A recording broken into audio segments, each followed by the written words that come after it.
मित्रों, divine hungry soul channel में आपका स्वागत है। आज मैं आपके सम्मुख इस वीडियो के माध्यम से एक बहुत ही गंभीर विषय को उठा रहा हूं। आपसे अपेक्षा करता हूं कि आप इस वीडियो को बहुत ध्यान से सुनेंगे। यह वीडियो भारत की परिस्थितियों को ध्यान में रखकर बनाया गया है। हालांकि यह बात अन्य देशों पर भी समान रूप से लागू होती है। हमारा आज का विषय है भ्रूण हत्या महाजघन्य अपराध।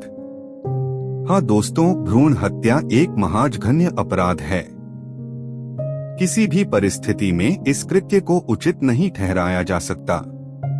विडंबना यह है कि भारत में हिंदू समाज जो लड़कियों को नवरात्रि के दौरान देवी के रूप में पूजता है। नवरात्रि एक धार्मिक त्योहार है जिसमें हिंदू देवी दुर्गा का जश्न मनाते हैं या उनकी पूजा करते हैं, और वही समाज कन्या भ्रूणों की हत्या करता है। ये पाखंडी समाज का सबसे घिनौना चेहरा है।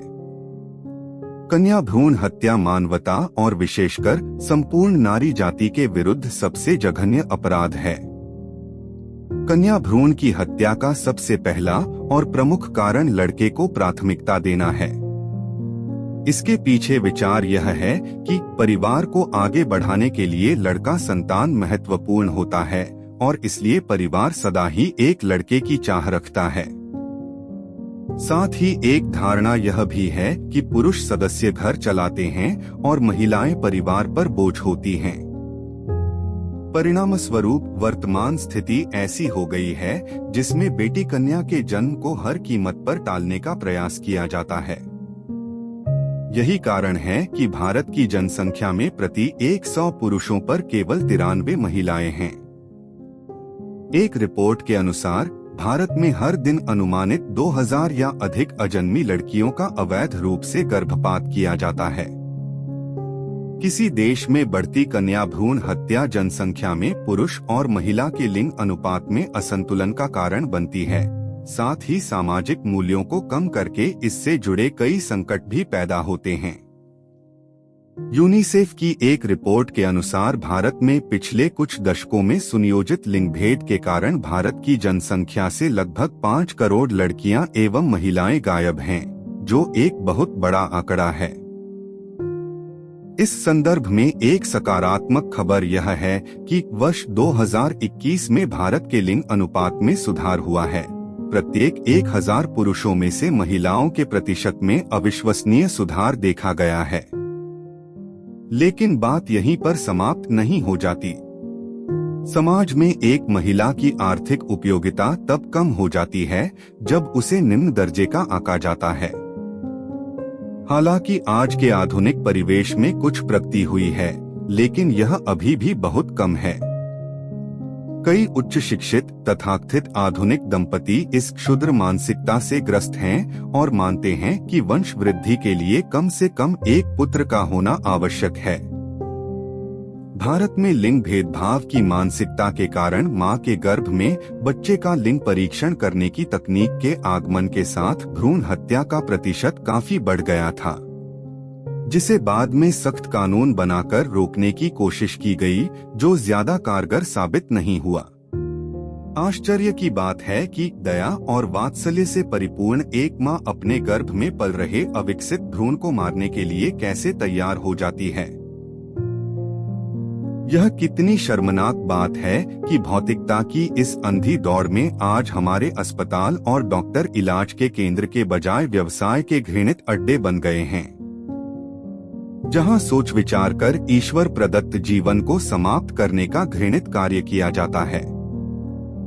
भ्रूण हत्या के बारे में भारतीय वैदिक ग्रंथों में कहा गया है कि भ्रूण हत्या करने का पाप किसी की हत्या करने से भी कई गुना अधिक होता है। इसके अलावा हमारे धर्म ग्रंथों में कहा गया है कि इस जघन्य अपराध के शमन का कोई प्रायश्चित नहीं है। अन्य धर्मों के दर्शन में भी भ्रूण हत्या को अत्यधिक घिनौना और पतन का कारक माना गया है। आध्यात्मिक दृष्टिकोण से भ्रूण हत्या से जुड़े सभी लोग दैवीय अस्तित्व के गंभीर उल्लंघन करता है। भ्रूण हत्या करने वाले कौन होंगे? डॉक्टर और नर्स जिन्होंने अपने हाथों से भ्रूण की हत्या की, वो सड़ी गली कानूनी व्यवस्था जिसने भ्रूण को मारने का अधिकार दिया और उस भ्रूण को मारने वाली महिला और उसका पूरा परिवार गर्भपात नामक इस जघन्य अपराध के निश्चित ही गुनहगार हैं। वे सभी आध्यात्मिक अपराधी हैं।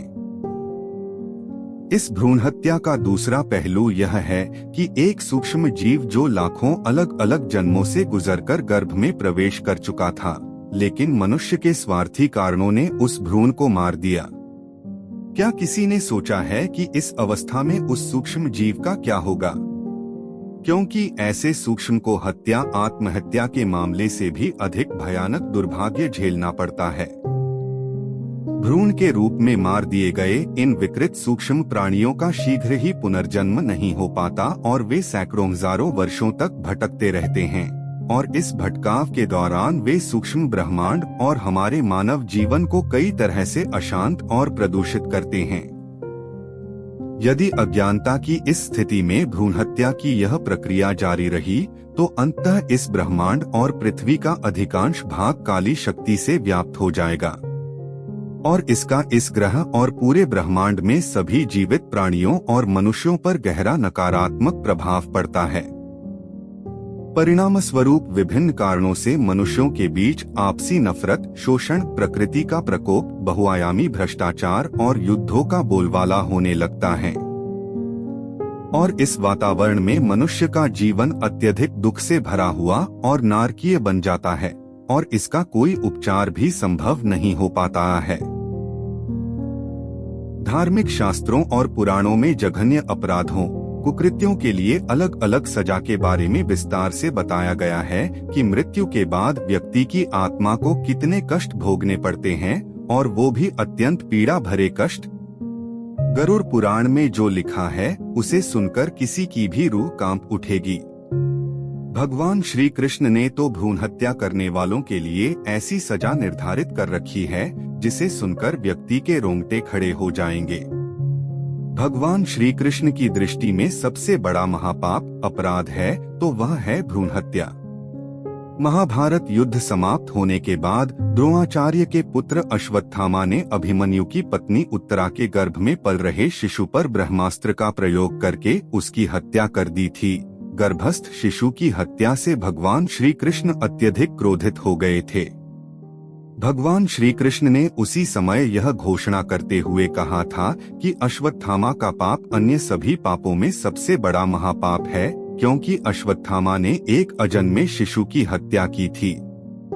श्री कृष्ण ने इस पाप की सजा स्वयं अश्वत्थामा को देते हुए अश्वत्थामा के सिर पर लगा चिंतामणि रत्न छीनकर श्राप दिया कि तुमने जन्म तो देखा है लेकिन मृत्यु को नहीं देख पाओगे, यानी जब तक सृष्टि रहेगी तुम धरती पर जीवित रहोगे और भीषण कष्ट प्राप्त करोगे।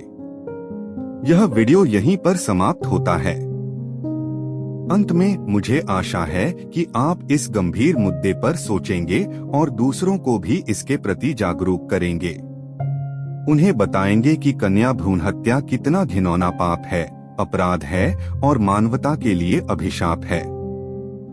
अंत में इस संदेश के साथ कि जात पात से ऊपर उठकर एकजुट होकर हिंदू राष्ट्र के निर्माण में सहयोगी बने। वर्तमान समय की यही मांग है। जय भारत, वंदे मातरम।